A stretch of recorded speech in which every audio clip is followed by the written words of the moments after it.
Fratelli Tutti, parágrafo 168.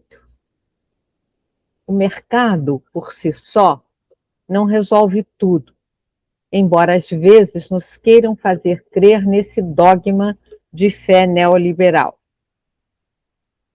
Trata-se de um pensamento pobre, repetitivo, que propõe sempre as mesmas receitas perante qualquer desafio que surja. O neoliberalismo reproduz-se sempre igual a si mesmo, recorrendo à mágica teoria do derrame ou do gotejamento, sem a nomear, como única via para resolver os problemas sociais. Não se dá conta de que a suposta redistribuição não resolve a desigualdade, sendo esta fonte de novas formas de violência que ameaçam o tecido social. Por um lado, é indispensável uma política econômica ativa, visando promover uma economia que favoreça a diversificação produtiva e a criatividade empresarial. Para ser possível, com isso, aumentar os postos de trabalho em vez de os reduzir. A especulação financeira, tendo a ganância de lucro fácil como objetivo fundamental, continua a fazer estragos. Por outro lado, sem formas internas de solidariedade e de confiança mútua, o mercado não pode cumprir plenamente a própria função econômica. E hoje foi precisamente essa desconfiança que veio a faltar. O fim da história não foi como previsto, tendo as receitas dogmáticas da teoria econômica imperante demonstrado que elas mesmas não são infalíveis. A fragilidade dos sistemas mundiais perante a pandemia evidenciou que nem tudo se resolve com a liberdade de mercado e que, além de reabilitar uma política saudável que não esteja sujeita aos sistemas das finanças, devemos voltar a pôr a dignidade humana no centro e sobre esse pilar devem ser construídas as estruturas sociais alternativas de que precisamos. Parágrafo 169. Em determinadas visões econômicas fechadas e monocromáticas, parece não ter lugar, por exemplo, os movimentos populares que reúnem desempregados, trabalhadores precários, informais e tantos outros que não entram facilmente nos canais já estabelecidos.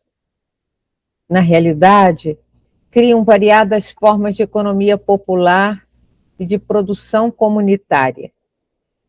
É necessário pensar a participação social, política e econômica segundo as modalidades tais que incluam os movimentos populares e animem as estruturas de governo locais, nacionais e internacionais, com aquela torrente de energia moral que nasce da integração dos excluídos na construção do destino comum.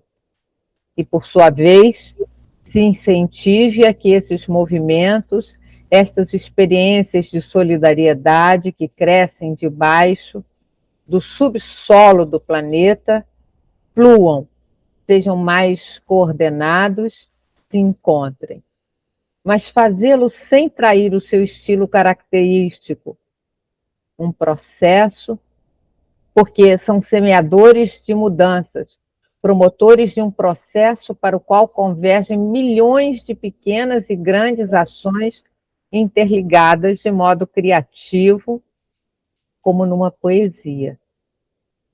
Nesse sentido, são poetas sociais que, à sua maneira, trabalham, propõem, promovem, libertam. Com eles será possível um desenvolvimento humano integral que implica superar a ideia das políticas sociais concebidas como uma política para os pobres, e nunca com os pobres, nunca dos pobres, e muito menos inserida num projeto que reúna os povos. Embora incomodem, e mesmo se alguns pensadores não sabem como classificá-los, é preciso ter a coragem de reconhecer que, sem eles, a democracia atrofia-se, torna-se um nominalismo, uma formalidade, perde representatividade, vai se desencarnando porque deixa fora o povo na sua luta diária pela dignidade, na construção do seu destino. O poder internacional. Parágrafo 170. Deixai-me repetir aqui que a crise financeira dos anos 2007 e 2008 era a ocasião para o desenvolvimento de uma nova economia, mais atenta aos princípios éticos e para uma nova regulamentação da atividade financeira especulativa e da riqueza virtual. Mas não houve uma reação que fizesse repensar os critérios obsoletos que continuam a governar o mundo. Antes, pelo contrário, parece que as reais estratégias posteriormente desenvolvidas no mundo se têm orientado para maior individualismo, menor integração, maior liberdade para os que já são verdadeiramente poderosos e sempre encontram maneira de escapar ilesos. Parágrafo 171. Gostaria de insistir no fato que dar a cada um o que lhe é devido, segundo a definição clássica de justiça, significa que nenhum indivíduo ou grupo humano se pode considerar onipotente, autorizado a pisar a dignidade e os direitos dos outros indivíduos dos grupos sociais. A efetiva distribuição do poder, sobretudo político, econômico, militar e tecnológico, entre uma pluralidade de sujeitos e a criação de um sistema jurídico de regulação das reivindicações e dos interesses, realiza a limitação de poder.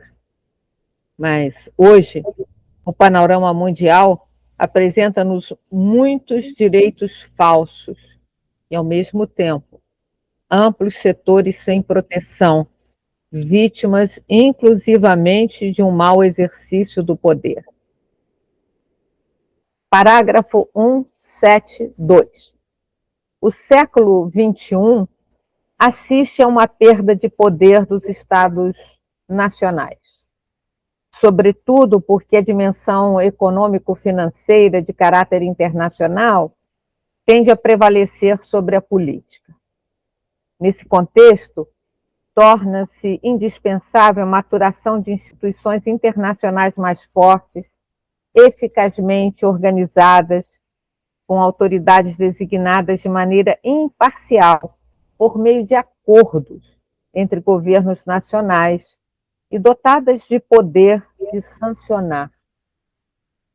Quando se fala de uma possível forma de autoridade mundial regulada pelo direito, não se deve necessariamente pensar numa autoridade pessoal, mas deveria prever, pelo menos, a criação de organizações mundiais mais eficazes, dotadas de autoridade para assegurar o bem comum mundial, a erradicação da fome e da miséria e a justa defesa dos direitos humanos fundamentais. Conteúdo. Inaciano.